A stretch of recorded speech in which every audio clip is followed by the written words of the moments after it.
Assalamualaikum warahmatullahi wabarakatuh. Hai teman pemilih, kembali lagi di podcast Si Gincu, diskusi garap ide dan narasi cerdas pemilu. Perkenalkan, nama saya Nusi Ila Sipatu Aulia, siswi PKL SMKN 1 Kadipaten. Dan untuk teman pemilih, jangan lupa tonton sampai akhir ya. Kali ini saya akan mewawancarai Ibu Hajah Eli Soleha Fatimah SPD sebagai Ketua Divisi Perencanaan Data dan Informasi. Halo Ibu, selamat siang. Halo juga Neng, selamat siang. Siang. Gimana Ibu hari ini kabarnya? Alhamdulillah luar biasa, kabar saya baik dan sehat walafiat, tak kurang suatu apapun. Amin. Sebelum ke pembahasan selanjutnya, kita sharing-sharing terlebih dahulu ya Bu. Boleh, apa sih yang nggak boleh? Kalau boleh tahu gimana perjalanan Ibu dari dulu bisa sampai posisi saat ini? Oh, perjalanan karir gitu ya Iya. maksudnya. Kebetulan kalau boleh flashback sedikit ya, Iya. saya itu sebenarnya seorang guru SMP, bidangnya bidang bahasa Indonesia. Hanya tertarik ikut berkompetisi dalam rekrutmen penyelenggara pemilu, dan alhamdulillah 2018 itu saya sudah untuk periode pertama saya menjabat sebagai komisioner KPU, dan ketika di 2023 saya ikutan lagi untuk masa periode kedua, dan alhamdulillah takdir Allah menuliskan kembali untuk menjadi komisioner KPU di Kabupaten Majalengka. Wih, hebat juga ya Bu. Enggak, yang hebat Allah. Masya Allah. Baik Ibu, untuk podcast kali ini temanya mengikuti media sosial KPU. Nama, bagaimana menurut Ibu cara supaya Genjet mengikuti media sosial KPU? Iya.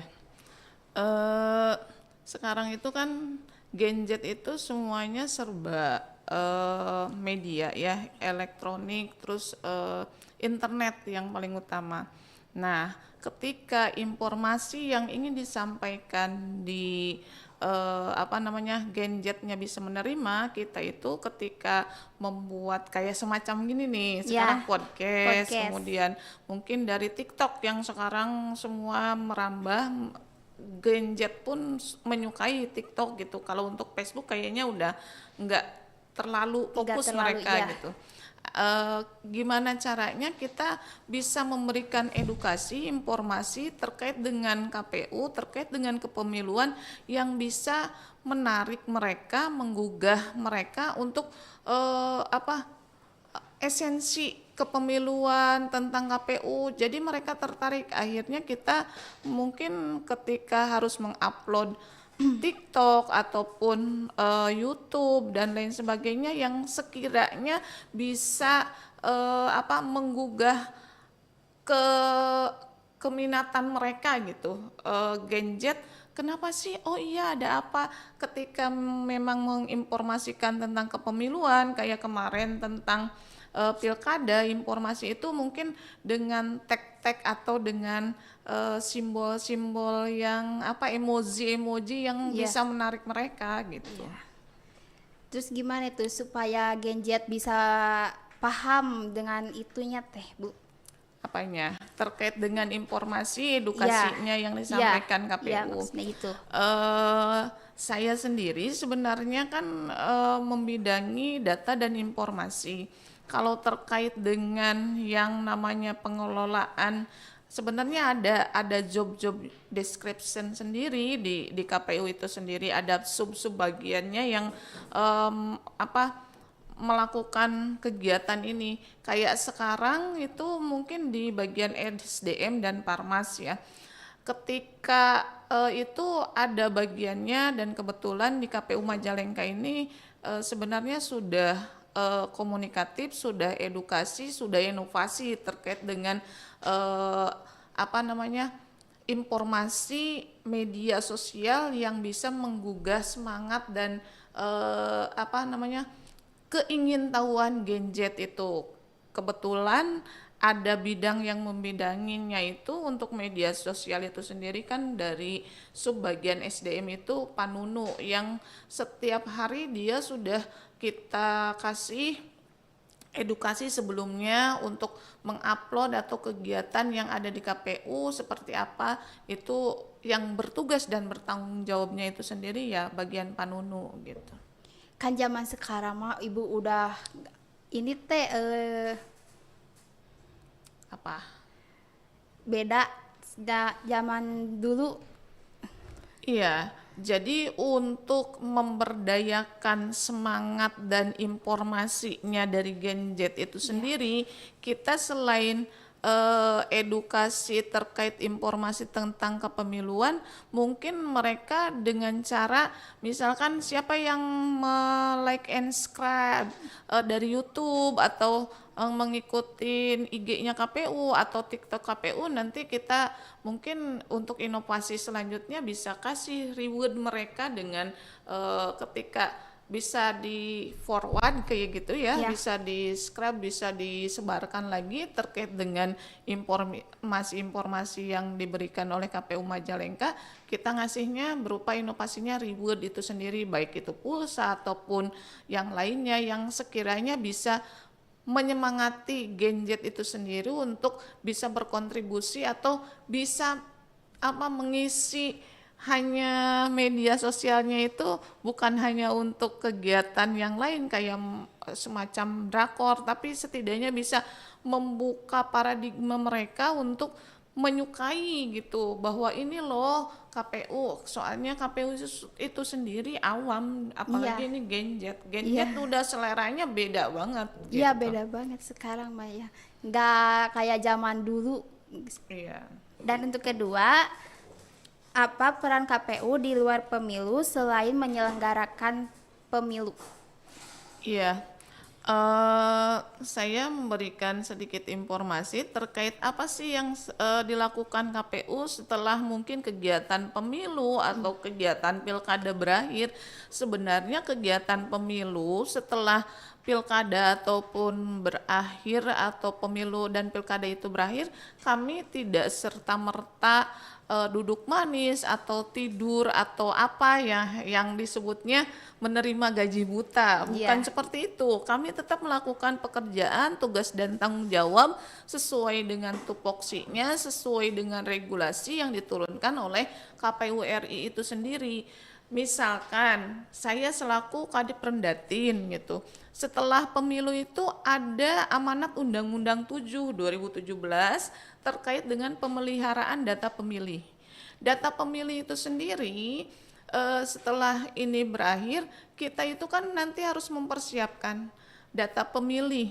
Jadi ketika sudah berakhir pilkada itu kami memelihara data pemilih itu dengan daftar pemilih berkelanjutan. Artinya kita selalu mengupdate, bekerja sama dengan Disdukcapil untuk mengupdate apakah dari kecamatan dan desa mana, misalkan si A berapa yang dilaporkan ke Disduk, kemudian kami input untuk yang data meninggal, data yang keluar atau yang pindah maksudnya ya, ataupun yang masuk itu sendiri. Nanti kan biar kami bisa mengetahui berapa jumlah per bulan nanti di TMS kan, dan itu terkait dengan data. Mungkin untuk kayak SDM itu mungkin nanti akan menghitung angka partisipasi masyarakat, terus sosialisasi ke masyarakat seperti apa, biar mereka ada tumbuh semangat untuk tidak apatis terhadap penyelenggaraan pemilu ataupun pilkada itu sendiri.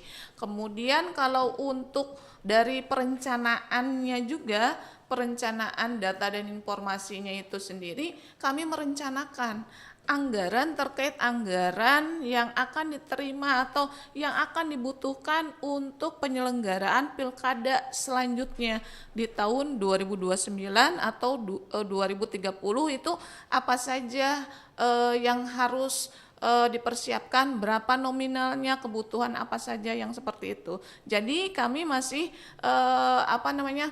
bekerja, bukan berarti kami hanya nongkrong dan lain sebagainya, ke kantor hanya meluruhkan kewajiban untuk menerima hak, itu tidak kami kerjakan seperti itu. Nah, bukan kata orang lain mah cenanya gini, cenah di KPU mah cenah PKL teh cenah nggak ada kerjaan, padahal mah ada ya. Kan orang lain mah taunya teh cenah KPU mah pemilu doang, pilkada, cenah kalau nggak ada itu mah cenah enak, cenah dibagi uang dari itunya, padahal mah enggak ya, Bu. Iya, sebenarnya ada sisi positif negatif ya dari Ya. setiap lembaga. Yang namanya lembaga penyelenggara KPU, termasuk mungkin yang melibatkan sekarang siswa SMK untuk terlibat di PKL di sini. Setelah kegiatan pemilu dan pilkadanya berakhir, mereka masih dilibatkan, dalam arti mungkin untuk yang di bagian ya, Iya. kita ada arsivari untuk mengarsipkan data-data dan surat-surat. Kemudian untuk bagian logistiknya, mungkin karena kan kita juga setelah penyelenggaraan pilkada pemilu itu kan harus merapihkan dokumen-dokumen penting, resmi dan lain sebagainya. Bahkan kami sendiri juga ini, saya selaku pimpinan itu sendiri yang melibatkan semua yang PKL untuk ada kebermanfaatan mereka yang image dan di masyarakatnya hanya nggak ada kerjaan juga yang PKL. Iya. Bukan seperti itu. Kami bisa bertanggung jawab bahwa anak-anak PKL yang di kami ya setidaknya bisa ada manfaat, mendapatkan manfaat ilmu yang sekiranya nanti bisa diterapkan di kehidupan nyatanya, bukan hanya pas pekerjaan lapangan saja. Gitu. Ibu, untuk pertanyaan selanjutnya kita lanjut lagi Boleh. ya. Simak. Siapa yang mengelola akun media sosial KPU Kabupaten Majalengka? Tadi di awal juga sudah ada sedikit menyinggung ya, Iya. terkait kita itu ada sub-sub bagiannya yang bertugas bertanggung jawab, apalagi nih pengelolaan akun medsos yang sekiranya bisa memberikan edukasi dan informasi, termasuk menggugah informasi dan semangat serta keingintahuannya dari Genjat itu sendiri. Untuk di KPU itu sendiri, Panunu yang bagian SDM yang semua kata sandinya, baik itu untuk web, untuk YouTube, untuk TikTok, untuk IG, Facebook, yang mungkin suka memberikan informasi terkait dengan player, kegiatan yang dilakukan KPU, upload video, foto dan lain sebagainya, kegiatan-kegiatan yang berkaitannya dengan KPU itu ya Panunu itu sendiri dari SDM gitu. Kenapa alasan Ibu bisa mengadakan podcast? Alasan saya secara pribadi gitu ya, kenapa saya mencetuskan lagi ide untuk menghidupkan kembali podcast KPU, karena ini untuk memberikan edukasi kepada masyarakat itu sendiri yang paling utama, bahwa KPI itu masih ada, sekalipun mungkin karena kemarin kesibukan kita dari komisioner, dari sekretariat, dengan tahapan-tahapan yang beririsan antara tahapan pemilu dengan tahapan pilkada, kemudian pekerjaan yang begitu rumit sulitnya bisa dilalui, dan hari ini tahapan mungkin sampai bulan Maret ya, ketika sudah ada pelantikan bupati dan gubernurnya yang baru, ya ini pekerjaan kita, kenapa fasilitas yang ada yang udah segini bagusnya podcast untuk memberikan edukasi dan menggali informasi dari narasumber itu sendiri, kenapa kita tidak memanfaatkannya lagi gitu. Kan sayang juga dan mubazir ketika hal ini hanya dijadikan hanya momen atau kenangan, oh ini ada ininya alat-alat podcast. Tapi ketika kita memanfaatkannya dengan asik sambil ngopi lah, sambil ini, kan asik juga gitu. Apalagi yang dilibatkannya anak-anak PKL itu sendiri. punya kesempatan. Iya, nggak datang 2 kali loh kalau kesempatan baik itu. Sekarang Ibu mau nanya kepada Neng Nusa. Nusi. Oh, sorry. Karena terlalu banyak ya. Neng Nusi. Ibu Iya. mau nanya, Boleh. apa sih kesan pesannya PKL di KPU, dan apakah memang ketika penunjukan PKL itu sendiri apakah ditunjuk atau sesuai dengan keinginan itu sendiri gitu, keinginan pribadi dari masing-masing siswa, atau sudah diarahkan dari guru pamongnya untuk kamu PKL-nya di sini gitu. Terus bentuk laporannya seperti apa, kegiatan yang dilakukan anak-anak PKL di KPU itu apa saja gitu, bentuk kegiatannya, apakah di per minggu atau di per 2 minggu atau per bulan ataupun nanti di akhir gitu, bentuk pelaporan untuk bahwa dari PKL ini betul mengikuti kegiatan PKL di KPU, terus bentuknya seperti apa yang laporan hasil akhirnya itu gitu. Oke, saya jawab ya Bu. Boleh. Untuk PKL ke sini itu tadinya mah ke DPRD ya, sama temen sebangku milih ke sana. Terus pas di sana teh saya teh keterima di DPRD teh. Tah di DPRD teh sama teman sebangkunya lagi teh cenah suruh tukeran posisi, aku sama teman bangkunya dia sama teman bangkunya aku. Terus gitu teh pilih ke KPU aja, belum ada yang ke sini. Jadi aku teh ke sini aja ya.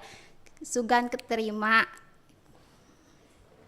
Dan untuk laporannya teh setiap per minggunya teh harus ada foto atau laporan Kegiatan. kegiatan di KPU apa aja. Terus untuk laporan ininya teh sebulan harus ada 12 foto jurnal laporan di sini. Pesan kesannya itu sendiri apa? Pesan Setelah kesini kesannya ke KPU, yang tadinya tahu emang sudah tahu ataupun emang nggak tahu lembaga KPU itu sendiri apa gitu? belum tahu, baru tahu masuk ke sini pas PKL. Iya, siap. Nanti mudah-mudahan apa yang diperoleh dari KPU itu sendiri sama teman-teman PKL yang lainnya bisa bermanfaat untuk kehidupan kenyataan di lapangan ya, bukan prakteknya, tapi kenyataan bahwa ketika di lapangan, ilmu yang didapat dari KPU bisa diimplementasikan di sana gitu. Mau minum? Boleh, mangga Ibu. Iya. Minum dulu. Ya, ditampi ya. Ya.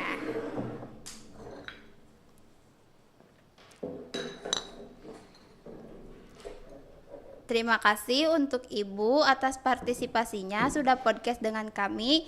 Saya Nusi Ila Sipatu Aulia sebagai host pamit undur diri, dan untuk teman pemilih jangan lupa like, comment, subscribe dan ikuti semua akun media sosial KPU Kabupaten Majalengka. Wassalamualaikum warahmatullahi wabarakatuh. Waalaikumsalam warahmatullahi wabarakatuh.